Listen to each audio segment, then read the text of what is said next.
Welcome back to the channel, everybody. Know how they say that if you want to be scared, don't watch horror movies at night? Well, this one's not even scary, but it is very creepy, and it's from my own life.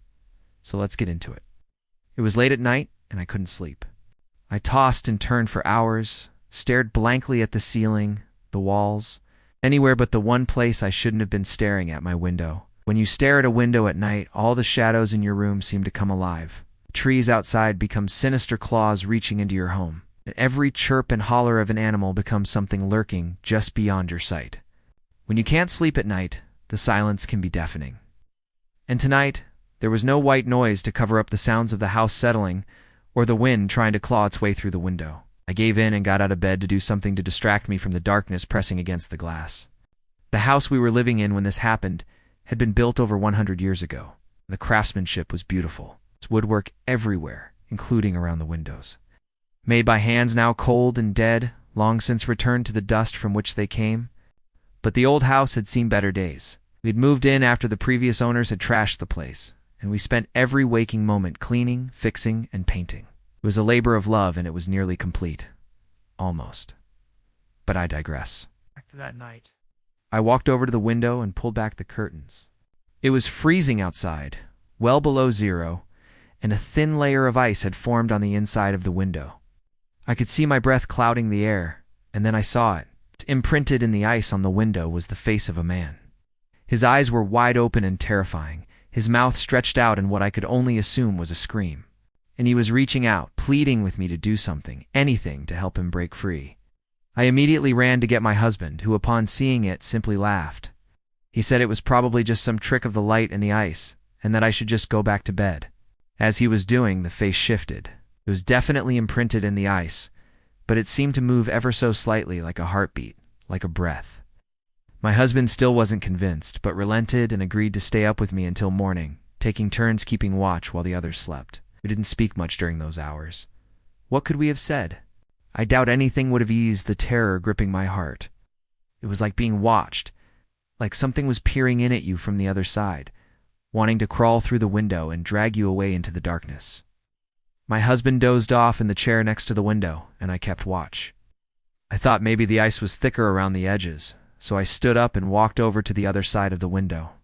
That's when I saw another face, the face of a woman this time.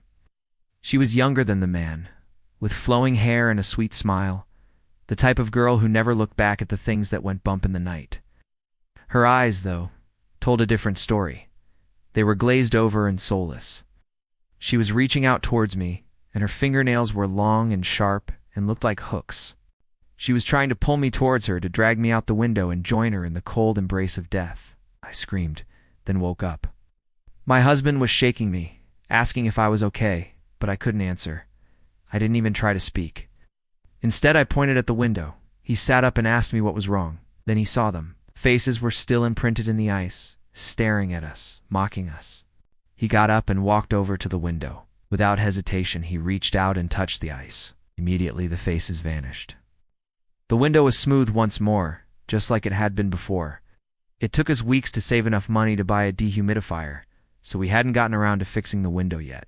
But once he'd touched the ice, it became clear that the cold air coming in through the window was causing condensation to form on the inside.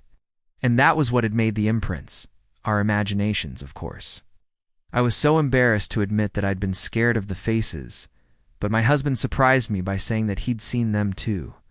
Relief washed over me, chased by anger. How dare he mock me? We both knew what we had seen, and I refused to let him make me feel foolish. Instead, we decided to keep watch for the next few nights, just in case. And each night we waited, we found ourselves talking in hushed voices about the house, about the things that had happened since we'd moved in. Strange occurrences that we'd chalked up to needing to fix or repair. Now that we were focused on the window, we noticed new things. Little things we'd never paid attention to before. Alice.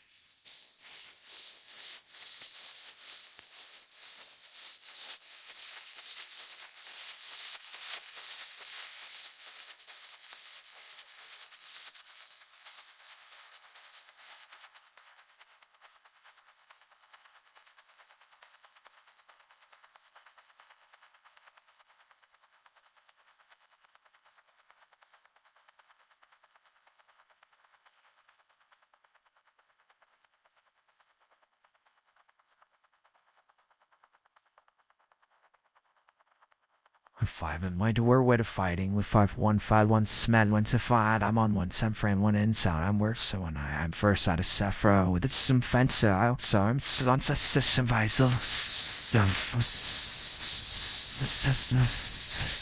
so soft. Other times it was a bird trying to get in, but the most common visitor was a raccoon. Every night we saw the same raccoon sniffing at the window, trying to figure out how to get in. And each night we talked for hours about the house, our lives, our fears. The fear was still there, but it was a comfort to know that I wasn't facing it alone.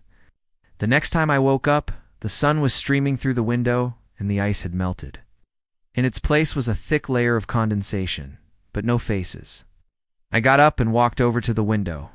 In the corner, I could have sworn I saw another imprint, a dark shape like a hand, but when I got close, it was gone. There hasn't been a single incident since. It's been months since that night, and my fear has finally subsided. I can look out the window without flinching, without turning away. But sometimes at night, when the wind is just right, I swear I hear their voices, whispering to me from the other side. I tell myself it's just the house settling the pipes, expanding and contracting with the temperature changes. Anything but what I really want to believe that the voices are real, and they're reaching out to me wanting to be heard, wanting to be let in. So if you hear voices in the night, if you think you're alone, just remember, you might not be.